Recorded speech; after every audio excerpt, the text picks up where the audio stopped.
به نام روزی دهنده ده، به نام آن کس که پرتقال را آفرید. هیچ وقت دنبال پرتقال نرو، چون نارنگی نمیبینیم. آنکه نارنگی خواست پرتقالی ندید. اول از همه قبل از اینکه بریم ویدیو رو ببینیم، گفتم یه تشکر کاملا ویژه‌ای از مدیران محترم مدرسه خیش بکنم. چرا؟ چون باعث شدن چنین ویدیویی برای شما ساخته بشه.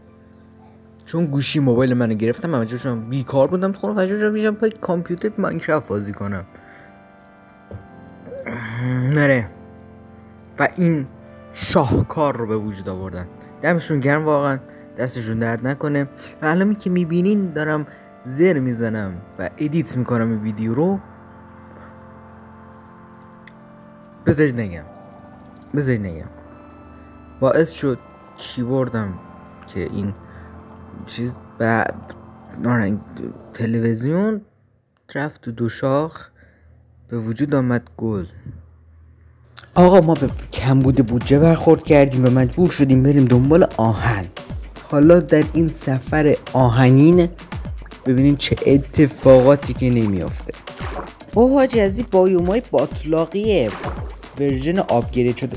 یک اسم انگلیسی خوبی داره، الان یادم نیست اسمش. اگه میدونید حتما تو کامنت ها بهم بگین. و در ضمن شما که دارین کامنت میذاری ساب هم بکن ناموسن.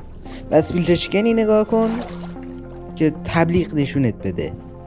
گرچه من هنوز مانیتایز نشدم و یوتیوب تبلیغ بهتون نشون نمیده، ولی خب بازم با فیلتر شکنی نگاه کن، حداقل ویوم دیده بشه. مخصوصا با توی جمشید هستم که ویدیو من نگاه میکنی، اونم با اینترو به روت هم نمیاری ها. من با تو هم. اگر که بیس نداشتم میومدم اینجا یک دونه بیس میساختم. اینجا خیلی جاش قشنگی، کلا تو برش جانگل کوه، خیلی جای با صفا و قشنگی. کمی هم با خودم بامبو میبرم، شاید برای ساخت بیزینس جدیدم نیاز بشه. از قدیم گفتای تو کیستی، گفتا کیستم نکن مردک. این من هستم که نیستم، اهل شاعر ایران هست، آبر ایران دکتر لند هستم.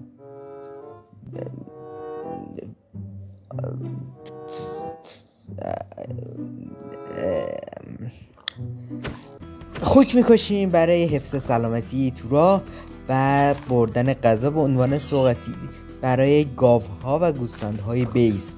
بالاخره نیاز میشه دیگه.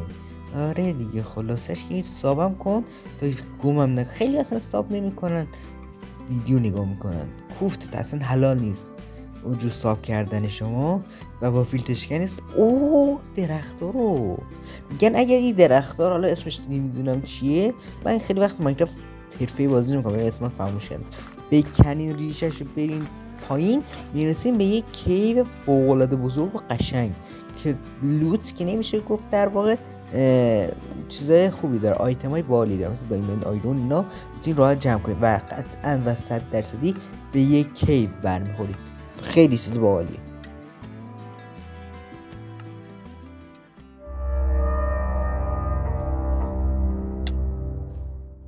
مقداری هم از این گیاهان جمع میکنم میبرم برای بیس، بالاخره نیاز میشه.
دست پر برگشتیم از کیف ها.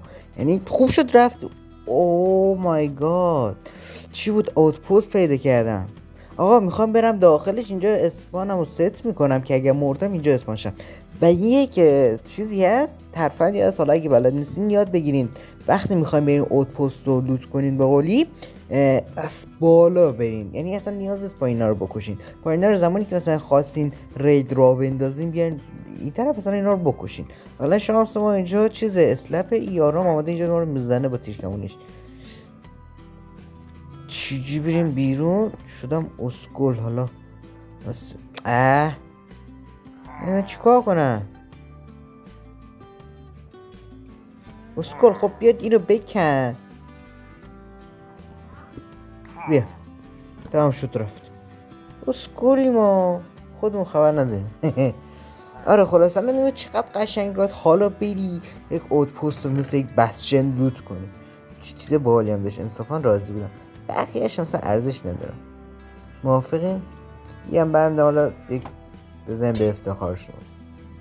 حسم میگه اونجا الیو ها، الیو آیروگونه، ولی نمیتونم ببرمشون، سخت بردنشون. بس قضیه منتفی. حالا چیجی بریم پا. حالا از جنب اسکیشا گرفتم داشته باشم یه الیو رو نجات بدم. من میگم به تپه اونوری بیج بکشیم بریم، اینطوری خیلی بهتره. آره بکشیم بریم.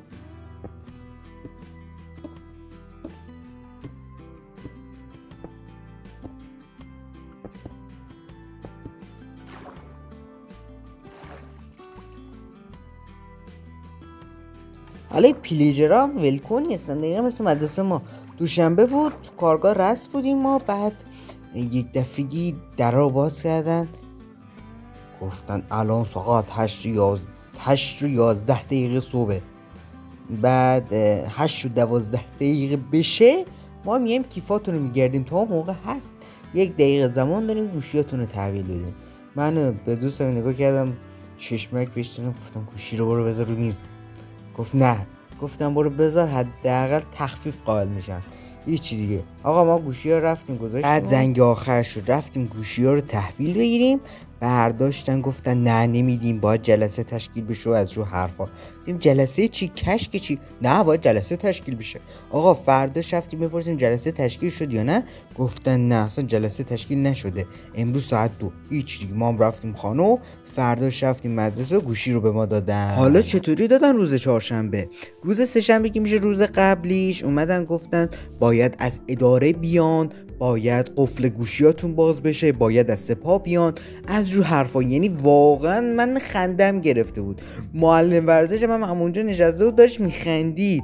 من همونجا فهمیدم و گفتم باشه ببخشید اگر از سپاه بیان گوشی باز کنم، اونجا اطلاع شخصی از رو حرفا میزدم، به قولی چیز پای مالی داستانم. بعد هیچی آقا جان، گفتن حالا برین شما برین خانه هاتون، زنگ آخر با این هستیم مزاحمت ایجاد نکنید. رفتیم خانه و فردا اومدیم مدرسه و یکی از بچه‌ها شاشش گرفت رفت پایین بشاشه.